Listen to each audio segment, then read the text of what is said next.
Get out. What? Suddenly told by my husband Adam to leave. My mind went blank. We got married shortly after finding out I was pregnant a few months ago. The birth is approaching, and I believed we'd soon be happily living together as a family of 3. But now, he's trying to kick me out of the house. Does he expect me, with no income, to survive on my own? Wasn't he looking forward to the arrival of our baby? As I struggled to accept reality, he delivered the final blow. Get out. Don't come back until I say you can. Wait a minute. This is so sudden. I don't understand. Just shut up and leave now. My husband, furious like I've never seen, yelled at me. Terrified by this new side of him, I fled the house. I'm Jane, 28 years old. I studied design at the technical college and got a job at a production company after graduation. Our company gets requests for designs, illustrations, company logos, and brochures. That's where I met my husband Adam. He worked for a fairly large company and came to us for a brochure design. I was assigned to his project, and we had several meetings to ensure everything was done right. At first, it was all business talk, but gradually, we began sharing personal stories. Discovering we both enjoyed movies, we started meeting outside of work. About a year after we met, we began dating. We just celebrated our 2nd anniversary. While eating our anniversary cake, I brought up something important. Hey Adam, I have something important to tell you today. What? You look so serious. You're scaring me. It's not bad news. Phew, okay then. So what's the important news? Well, actually, I pulled an ultrasound photo from an envelope and showed it to him. Seeing it, he widened his eyes and murmured, Is this what I think it is? Yes, I'm pregnant with our baby. Are you serious? No way! Wow! I'm so happy. But why am I tearing up? Don't cry. If you cry, then I will. Oh man, I'm really happy. Thank you. I promise to make you happy. Thank you, Adam. I want to be happy with you and our baby. That's how we decided to go from lovers to spouses. But there was one problem. Adam's mother, Holly, didn't approve of our marriage. When we went to his parents' house to announce the pregnancy and our marriage, his father, Derek, smiled happily. But Holly glared at me and accused me.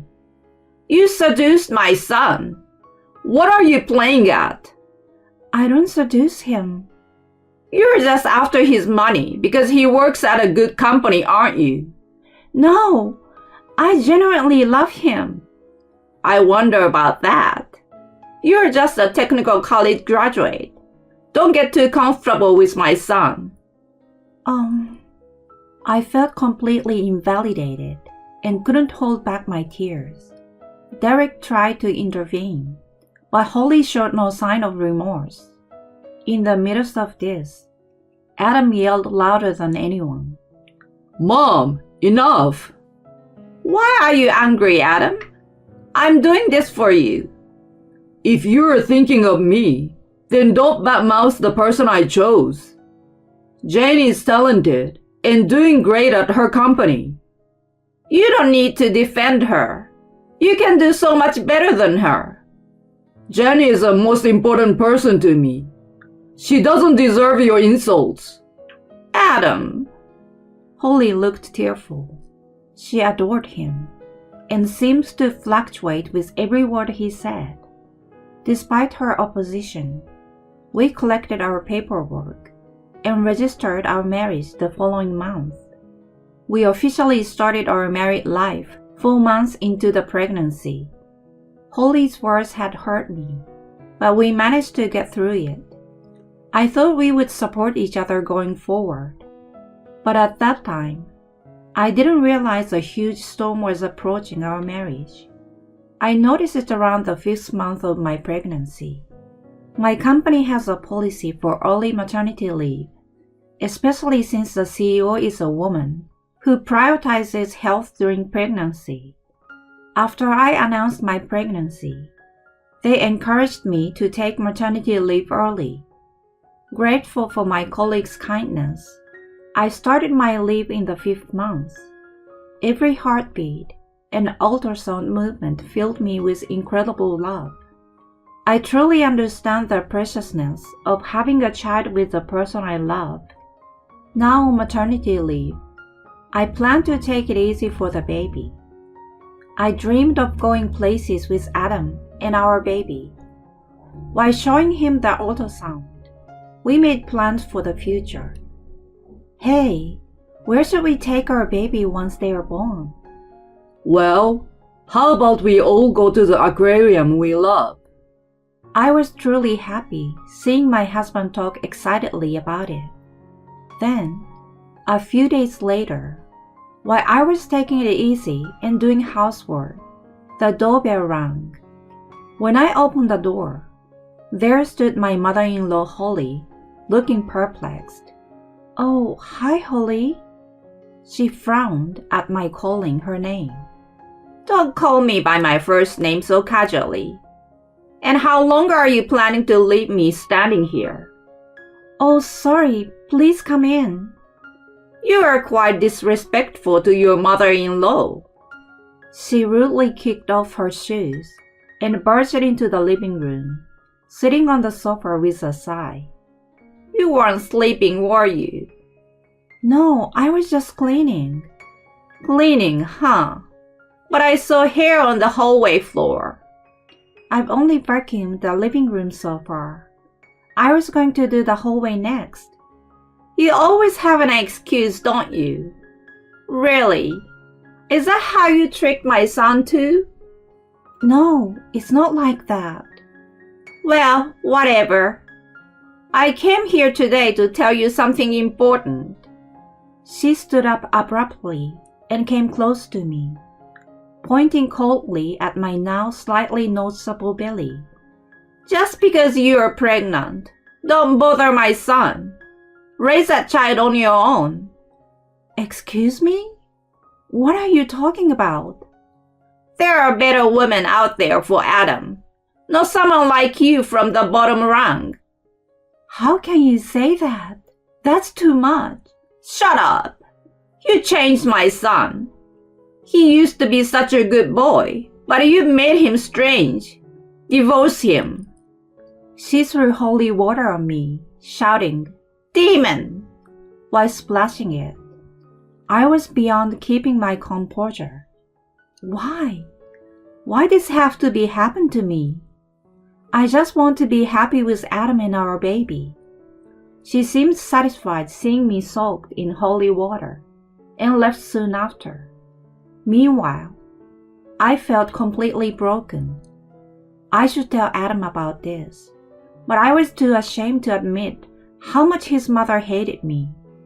The next day, letters started arriving daily for Adam. At first, he didn't pay much attention, but recently, he has been frowning as he read them. One day, after reading a letter, he crumpled it and trembled. Concerned, I cautiously asked him, "Hey, you have been getting letters recently without a sender." It doesn't concern you. Why are you speaking to me like that? Just drop it. It's my mail, not yours. Sorry. After that day, his attitude became colder. He used to come home on time, but now he's late. On weekends, he used to go out with me, but now he goes out alone. Whenever I ask what he's doing, he just says, It's none of your business. Don't worry about it. Even when I told him our baby was a girl, he briefly smiled, but then quickly went back to being expressionless. Can we really continue like this after the baby is born? That thought tightened its grip on my heart.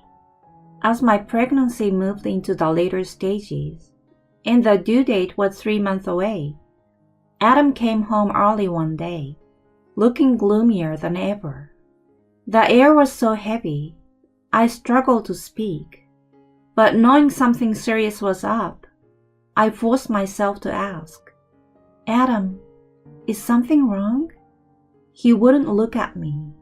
Then, in a shocking cold voice, he said something I will never forget. "Get out!" What? His abrupt words left me completely stunned. I was about to give birth, yet he's asking me to leave? The reality that I was being thrown out of my home was inescapable. He really wants me, with no income, to survive on my own? Wasn't he excited for our baby's arrival? As I couldn't comprehend this, he delivered the final blow. "Get out! Don't come back until I say you can." Wait a minute. This is so sudden, I don't understand. "Just shut up and leave now." Terrified my yelling husband, my legs shook. Not knowing what to do, I quickly packed some things and called my father. He said he would come to pick me up, and I decided to take refuge at my parents' house for a while. That's how I left the house, as if fleeing. The following days were tough. Adam wouldn't reply to my messages or calls. My father apparently talked to him once, but he was vague about the conversation. Why could my father talk to him, but not me? I couldn't stop crying from the shock. The next month, while cooking with my mom, the doorbell rang. My dad unusually answered it, so I continued cooking. Then, he called my mom and me into the living room. There stood Adam and Holly. "Adam, it's been a while." "Jane, have you been okay?" "How could I be okay? You've been ignoring all my calls and messages. What have you been doing?" Why? I couldn't suppress my questions and ended up speaking harshly. My pent-up anger and sadness had definitely reached a peak. Adam lowered his head, his voice trembling as if he were crying. "Jane, I'm really sorry. I had no other way to do this without telling you anything." "What do you mean? I don't understand what you're apologizing for." "I didn't want to do this either, but this was the only way to protect you." "Protect me?" I asked back immediately, not understanding what he meant. He nodded slightly and began to explain. "My being cold to you and sending you back to your parents was all to protect you." That still doesn't make any sense to me. "Do you remember the letters I was receiving?" Yes, I remember. The ones you never showed me, no matter how many times I asked. "Right. I brought them today." He took out a bunch of letters from his bag and laid them on the table. Reading the words in the letters, I was speechless. "Divorce your wife. If you don't, your wife will be harmed. Do you care what happens to the child? Divorce a useless woman who can only bear a girl." Tears flowed freely as I read the heartless words. Adam had kept these letters from me to protect my feelings, just as he said. "Not knowing who sent these, I thought it could be someone dangerous. I feared for your safety when you were alone during the day." "So that's why you told me to leave?" "Yes. I thought our house might be bugged or under surveillance. That's why I had to say it like that. I'm really sorry." "Adam." As I explained everything to your father over the phone and asked him to relay the message to your mother, I just wanted you to be kept in the dark until everything was settled. Why? Why did you have to bear this alone? Then he showed a troubled smile and spoke tearfully. Because you're kind but stubborn. If I told you everything, I knew you'd say, I'm fine, I want to stay with you, and refuse to go to your parents. Well, I knew you'd insist on facing this together. my parents nodded in agreement. I then asked about something that had been bothering me. Adam, why did you bring your mother here? The atmosphere froze with my question. Adam, trembling, confessed. The sender of the letters was actually my mom. No way! She's your mother. She wouldn't. She told me something. She splashed holy water at you, didn't she? Yes, that happened. She was determined to make us divorce. When I mentioned consulting the police about the letters, she immediately confessed. That's unbelievable. Holly, pale-faced and downcast, winced when I called her name. She then glared at me and yelled, "It's all your fault! My son hates me because of you!" Holly, if it weren't for you, Adam would still be with me. Overwhelmed, she screamed in distress, leaving my parents and me speechless. Adam, remaining composed, firmly grabbed her arm and spoke sternly. Enough already! How much trouble do you need to cause? You promised to apologize today, coming here. But she took you away from me, from your mother. Nonsense. You have no right to call yourself a mother after sending those criminal letters. I won't let you meet our child, and I won't see you again. Our relationship ends today. Stay out of our lives. No! Adam, please forgive me. She broke down in tears. I felt no sympathy, only pity for her. Later, her husband Derek forcefully took her home. It seems he is now considering divorce. Adam and I are suing her for the letters. Having only worked part-time before, she's struggling with multiple jobs to pay the compensation. As for me, I recently gave birth to a healthy baby girl. Keeping up with her rapid growth is my sole focus. Hoping her future is filled with light, we named her Lucy. She will have many experiences as she grows. As parents, Adam and I will support her as much as we can. That's our plan for now.